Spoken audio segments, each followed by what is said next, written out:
जम्मू कश्मीर में अब फुटबॉल को एक बार फिर मैदानों की ओर हम देख पा रहे हैं, क्योंकि कोविड-19 के बाद जो प्रोटोकॉल और गाइडलाइंस थी उसमें श्रीनगर शहर और डिस्ट्रिक्ट हेडक्वार्टर्स में जो फुटबॉल था वो बहुत ज़्यादा मुतासिर रहा।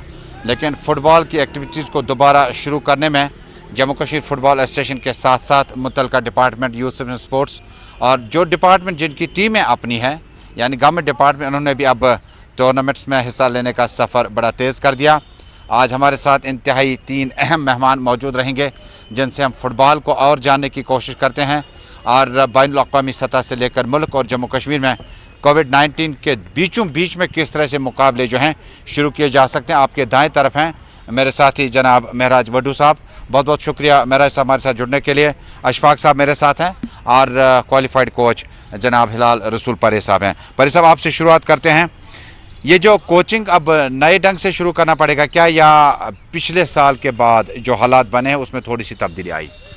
जो कि ये अपना कोविड का पोस्ट कोविड जितनी भी हमारी ट्रेनिंग्स थी इनको एकदम नए सिरे से हम स्टार्ट कर रहे हैं, ताकि प्लेयर्स जो कोविड की वजह से एक बंधे हुए माहौल में थे, तो हम कोशिश कर रहे हैं कि उनको पहले एक सेट ऑफ फ्रेम में लाएं, उनका माइंड थोड़ा सा ग्राउंड की तरह राग़िब करें और उसके बाद हम कोशिश करें कि उनको एक अच्छा प्लेटफॉर्म और वैसी ट्रेनिंग दें जो हम प्री कोविड कर रहे थे।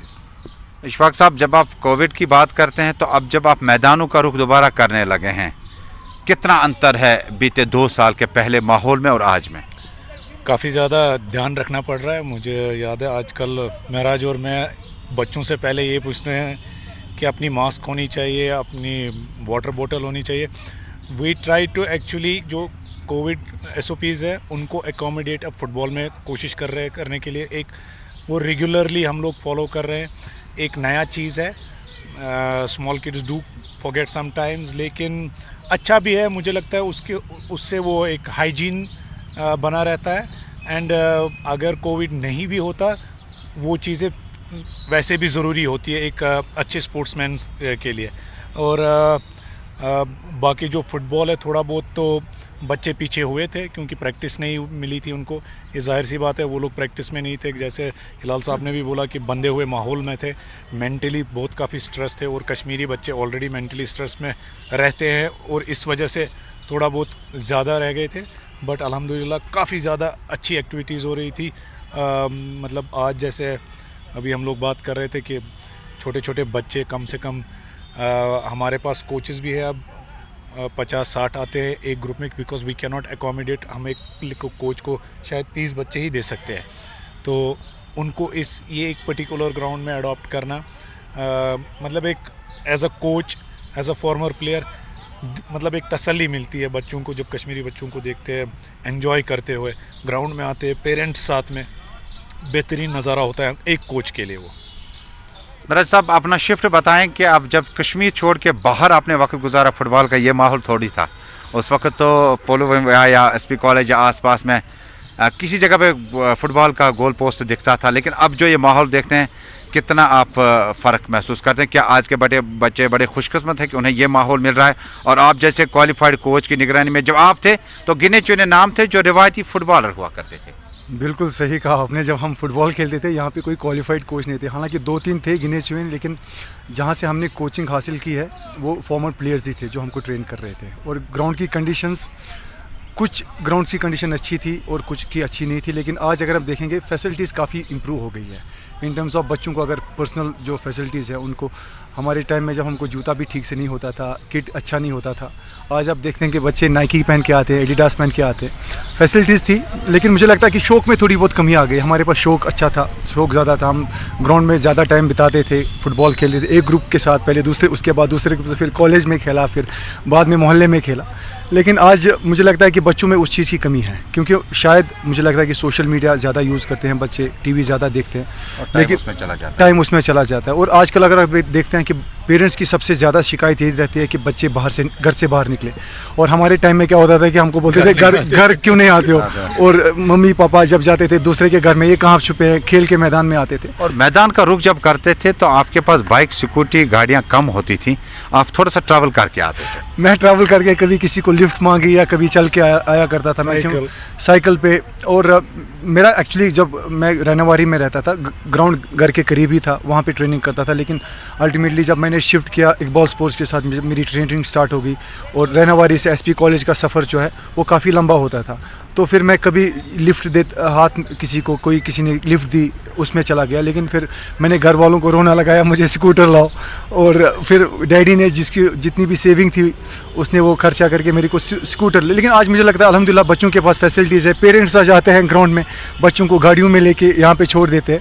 मैं जिस तरीके से हम बात कर रहे थे कि फैसिलिटीज़ अच्छी है लेकिन शो की कमी है, लेकिन अल्हम्दुलिल्लाह मुझे लगता है कि ऐसे कोचेज़ है अभी हमारी रियासत में जो क्वालिफाइड है, जो अपना टाइम देते हैं बच्चों को यहाँ पे सिखाते हैं, और इंशाल्लाह मुझे लगता है कि फ्यूचर काफ़ी ब्राइट है हमारी। कोच साहब, ये जो आपका एक्सपीरियंस, आपका दौर है, ये कितना मुख्तलिफ है जब आप फुटबॉलर होते थे, उसके बाद आपने मास्टर्स ड्राइव जो है शुरू किया और आपने बच्चों को स्कूल लेवल पर, कॉलेज लेवल पर सिखाना शुरू किया, यूटी के बाहर भी काम किया।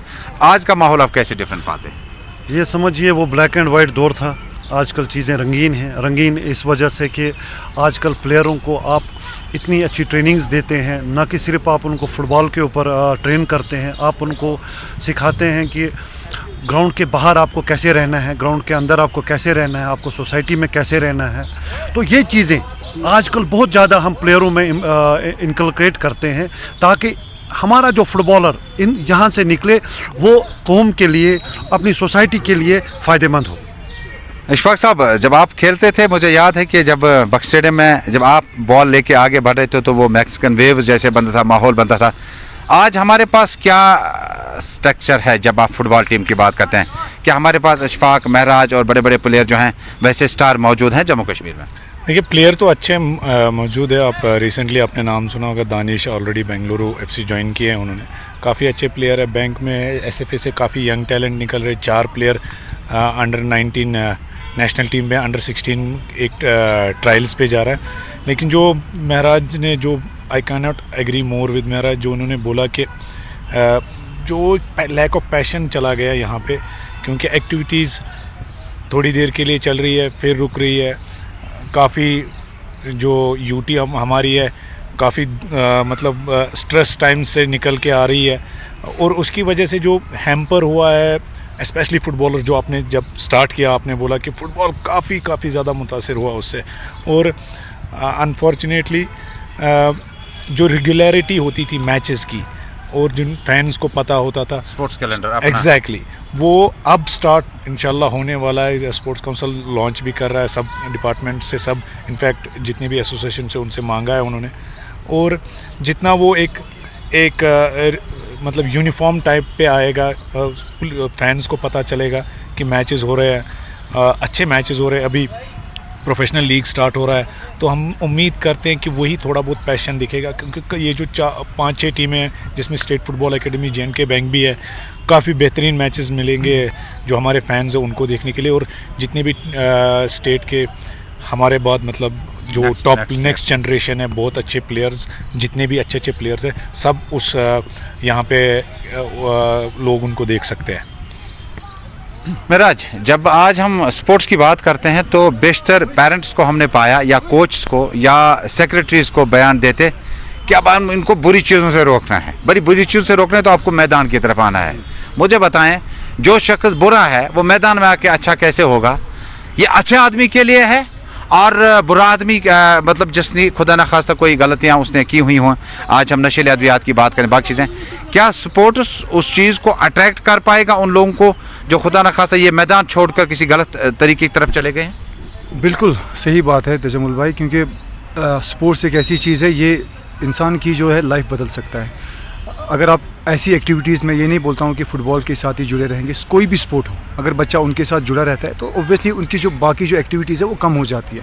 जब आप ऐसे माहौल में नहीं रहते हो, ऑब्वियसली आप कहीं ना कहीं पे लग जाते हो, आपके दोस्त होते हैं या कहीं पे मोहल्ले में आपके बच्चे होते हैं, उनके साथ आप लग जाते हो, तो वो एक गलत डायरेक्शन में चला जाता हो। तो इसीलिए हम हमेशा यही कोशिश करते हैं कि ज़्यादा से ज़्यादा बच्चे जो है इस स्पोर्ट्स से इन्वॉल्व हो जाए, ताकि वो बाकी जो सारी एक्टिविटीज़ है उनसे दूर रहें।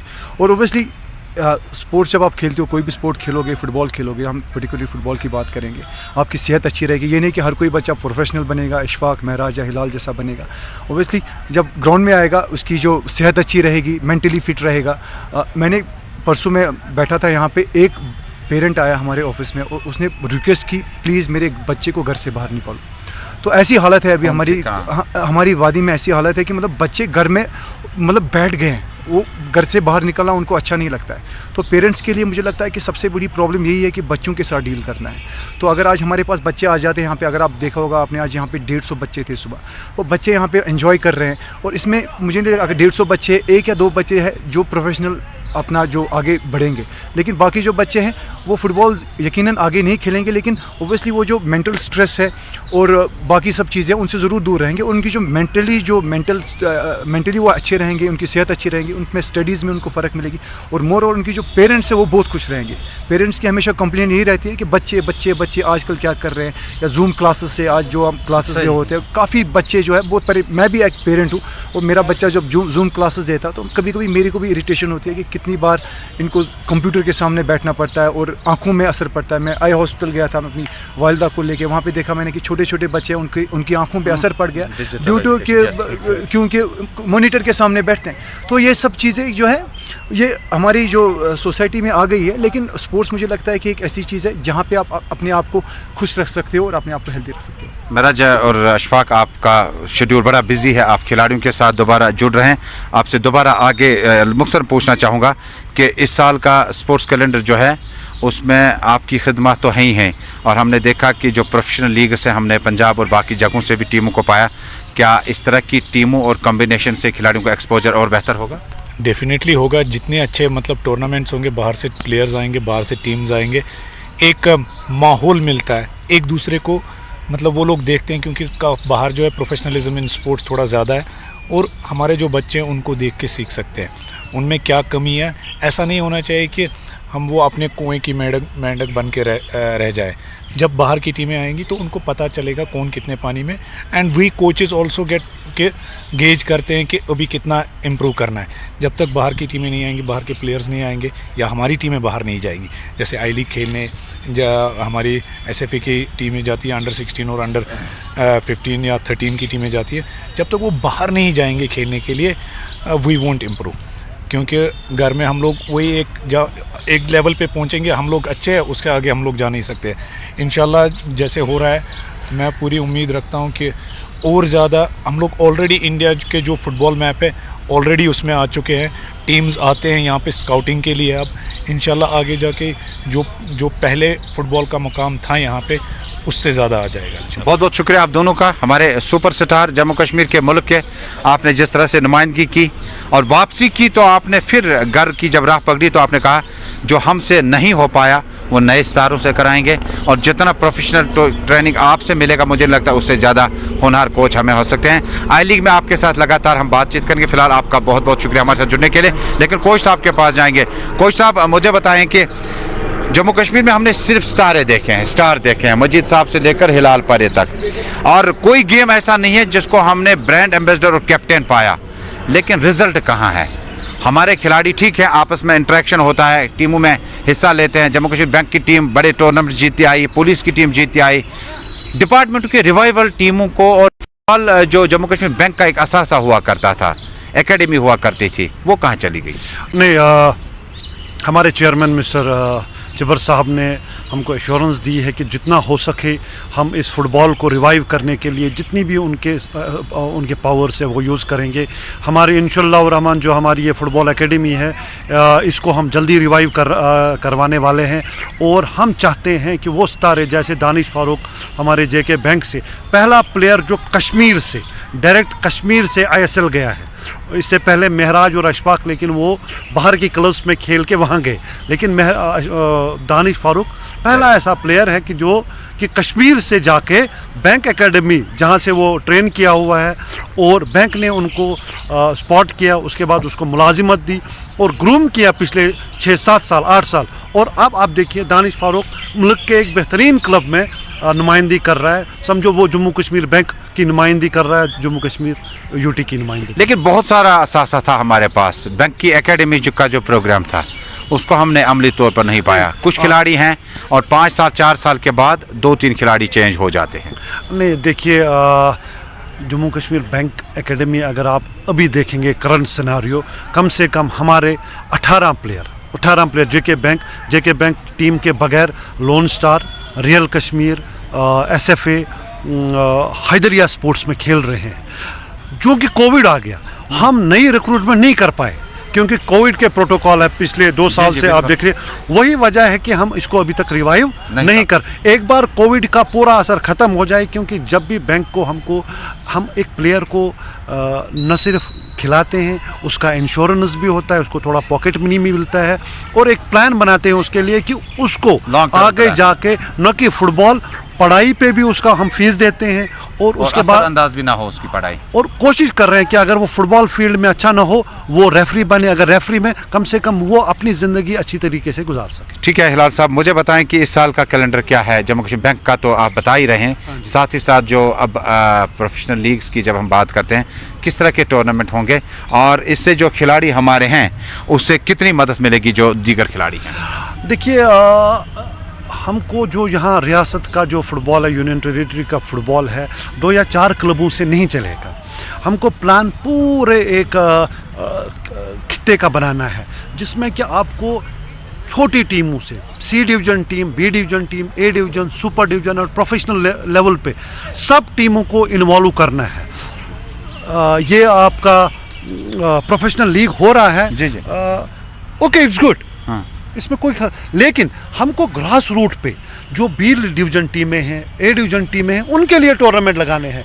यूथ सिस्टम का टूर्नामेंट नहीं हो रहा है, उनके ऊपर हमको काम करना है। जो भी एसोसिएशंस हैं उनको ये देखना है, जब तक कि नीचे से हमारी सप्लाई नहीं आएंगी तो प्रोफेशनल लीग्स में कोई फायदा बहुत सारा कन्फ्यूजन है कि जब आप स्पोर्ट्स की बात करते हैं, मुझे भी तकरीबन 15-20 साल से मैं स्पोर्ट्स का कवर करते आया, रेडियो, टीवी, अखबारात और अब घर घर की आवाज़, गुलिस्तान न्यूज़ नेटवर्क पे भी हम स्पोर्ट्स को बहुत ज़्यादा बढ़ावा देते हैं।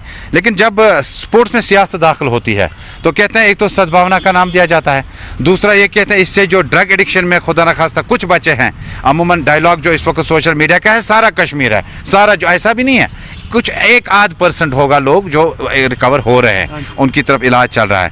तो इसको किस तरह से सियासत से अलग किया जाए ताकि इस तरह का मनफी मैसेज न जाए? देखिए, यहाँ पे काफ़ी एजेंसीज ऐसी हैं जो अपने मफाद के लिए इस स्पोर्ट्स को यूज़ कर रहे हैं। स्पोर्ट्स का मकसद यही है कि आज के प्रोफेशनल्स, आप एक प्लेयर को सिखाएं, उसका रोज़गार बनाइए और ताकि उसको एक राह मिले आगे। स्पोर्ट्स को एम्प्लॉयमेंट बनाइए, स्पोर्ट्स को सियासत नहीं बनाइए। सियासत ठीक है, सियासतदान हमारी मदद करते हैं क्योंकि उनकी पहुंच है, लेकिन हम स्पोर्ट्स को उनके मकसद के लिए यूज़ नहीं होने न, उनको अपनी मदद करवाइए। क्योंकि देखिए, गवर्नमेंट है, गवर्नमेंट जब तक नहीं चाहेगा तब तक कुछ नहीं होता है। वो कोशिश करें कि प्लान्स बनाएं। नई सेक्रेटरी साहब आई है, मुझे लगता है कि कुछ पैशनेटेड है, काम करेगी, तो उसने भी एश्योरेंस दी है। हमने भी यही बात बोली है उनको कि sports should be limited to the sports, इसके बाहर नहीं जाना चाहिए। मुझे याद आ रहा, हालांकि क्रिकेट से जुड़ा ही सवाल है कि जस्टिस लोधा कमीशन की सिफारिश आती क्रिकेट फॉर क्रिकेटर्स, हाँ जी, क्यों ना सेक्रेटरी लेवल से लेकर कोचिंग लेवल तक फुटबॉल फॉर फुटबॉलर्स, जिसका प्रोफेशनल बैकग्राउंड हो, जिसने कुछ नेशनल्स खेले हों, उसके बाद बड़ी जिम्मेदारी दी जाए। देखिए, ठीक है, डाउनटाउन में स्टेडियम बनाएंगे, सोपोर, कुलगाम, शिपियन में स्टेडियम बनाएंगे, ये आपकी मजबूरी हो सकती है, आपका पैसा खर्च करना है, लेकिन क्या एक बड़ी अथॉरिटी जो है स्पोर्ट्स महकमे को जो इस वक्त हेड कर रहे हूँ, उसका खुद स्पोर्ट्स जानना और इसके माहौल को परखने के बारे में तरबियत होनी चाहिए?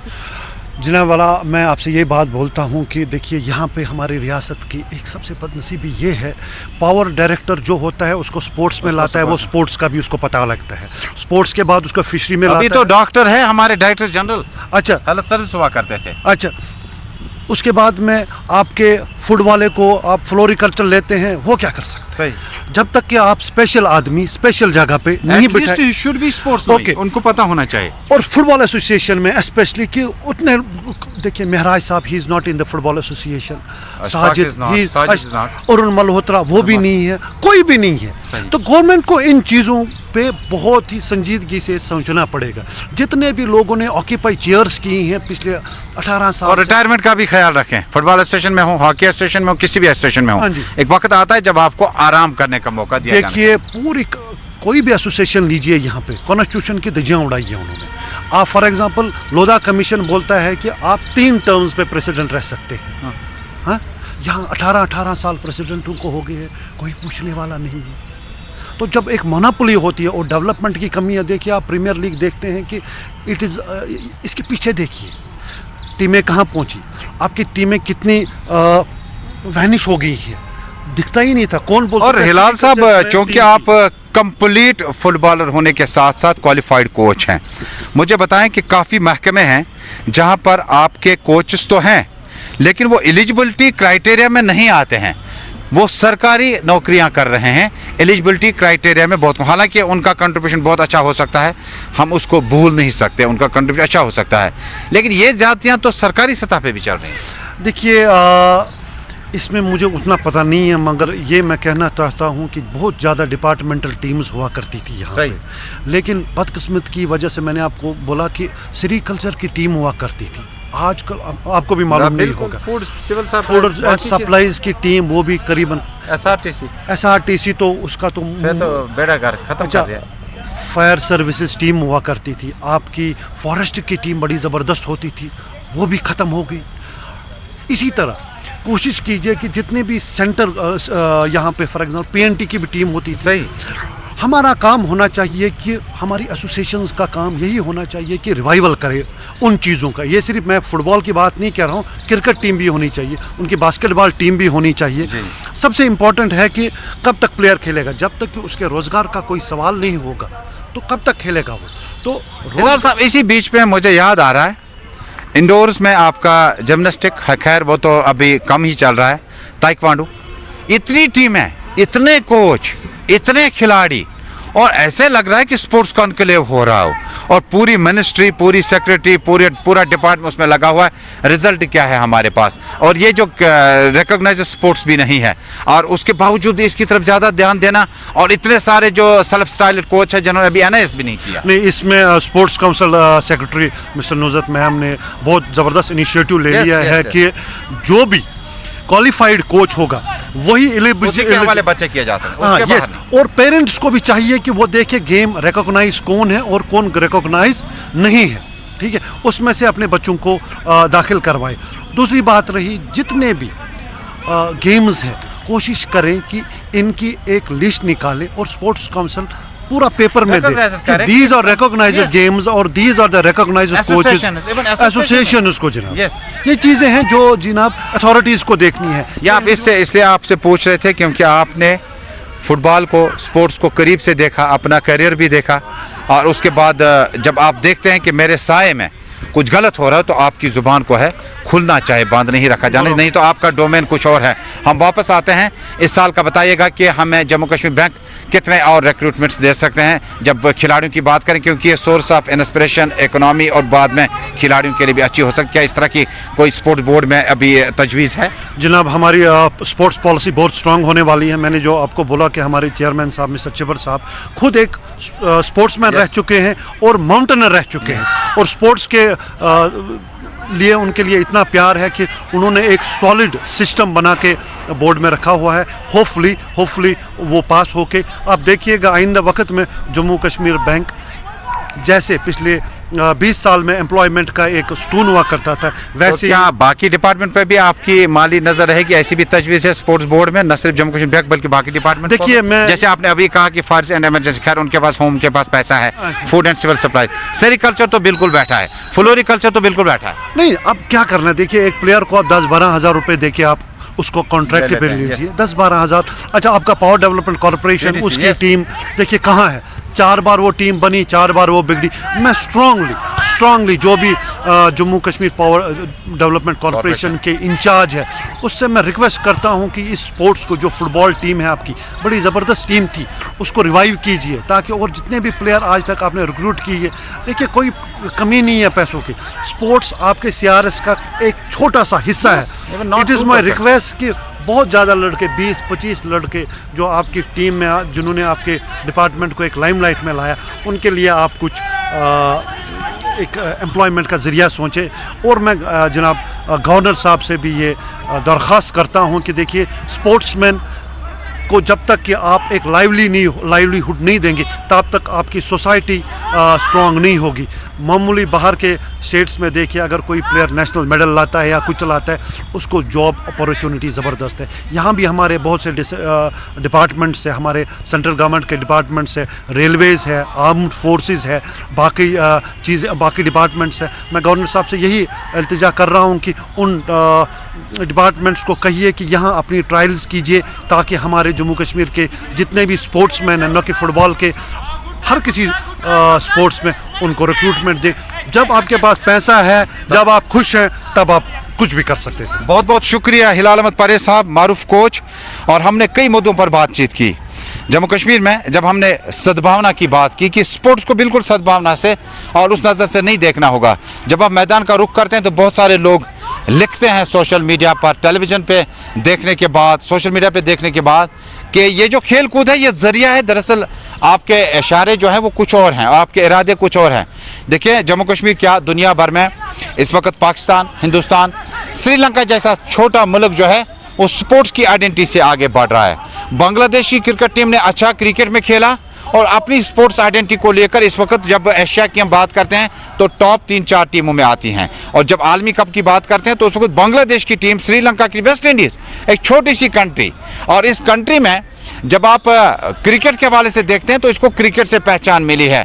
इसी तरह अगर आप ऑस्ट्रेलिया, न्यूजीलैंड को देखेंगे तो न्यूक्लियर वॉर के हिसाब से नहीं, आप इकोनॉमिक वॉर से नहीं देखते, बल्कि आप जब देखते हैं तो उनको क्रिकेट या फुटबॉल की आइडेंटिटी से देखते हैं। इसी तरह टेनिस वगैरह जो है ब्राज़ील फुटबॉल के हिसाब से जाना जाता है। बाकी अगर आप पॉलिटिकल साइंस के स्टूडेंट रहे तो आप कहीं पर भी ब्राज़ील का नाम नहीं देखेंगे। और बहुत सारे ममालिक हैं जिसकी वजह से जम्मू कश्मीर बैंक जो है वो कश्मीर में कोशिश कर रहा है, और न सिर्फ जम्मू कश्मीर बल्कि बाहर कोशिश कर रहा है। और हमारी मुराद है कि स्पोर्ट्स प्रोग्राम में कि एक तरफा ना देखा जाए, इसको आप तमाम ज़ावियों से देखें। एक इंसान की ज़िंदगी की नशोनुमा बढ़ानी है, उसकी पर्सनैलिटी को डेवलप करना है, तो यही फुटबॉल का मैदान, क्रिकेट का मैदान, या कोई भी स्पोर्ट्स डिसिप्लिन हो, वाटर स्पोर्ट्स हो, कोई भी हो, आप मैदान का रुख करें, आपकी शख्सियत में ज़रूर निखार आएगा और आपकी क्रेडिबिलिटी बढ़ जाएगी मार्केट में, रिश्तेदारों में, आसपास में। यानी मतलब साफ है कि स्पोर्ट्स के साथ जुड़ें और अपने करियर को और बेहतर कर सकते हैं। आप IAS करें, आप JKAS करें, आप IPS करें, आप कोई भी डिग्री के लिए अपने आप को साबित करें, लेकिन स्पोर्ट्स का साथ, आपका साथ ज़रूरी है। मेरी वालिदैन से गुजारिश है, हम गुज़श्ता हफ्ते गिंदुन पार्क में लॉन टेनिस, सॉफ्ट टेनिस की हमने बात की, हमने कहीं बास्केटबॉल की बात की, लेकिन नतीजा यह है कि जब तक पेरेंट्स कुछ टाइम निकाल कर बच्चों को अपनी गाड़ी में स्टेडियमों तक नहीं लाएंगे, तब तक ये ख्वाब जो है ये शर्मदा ताबीर नहीं हो सकता। और इसी के साथ आज के गुलिस्तान स्पोर्ट्स नेटवर्क स्पेशल में, इतवार के इस शुमारे में बस इतना ही। अगले हफ्ते हम आलमी कप के मुतल्लिक, T20 के मुतल्लिक की बात करेंगे, और जो अब शुरू होगा, यहाँ पर प्रोफेशनल लीग शुरू होंगे, उस पर हमारी नज़र लगातार जारी रहेगी। फ़िलहाल अपने साथी इमरान तारिक के साथ तजम्मुल को दीजिएगा इजाज़त। अल्लाह हाफिज़।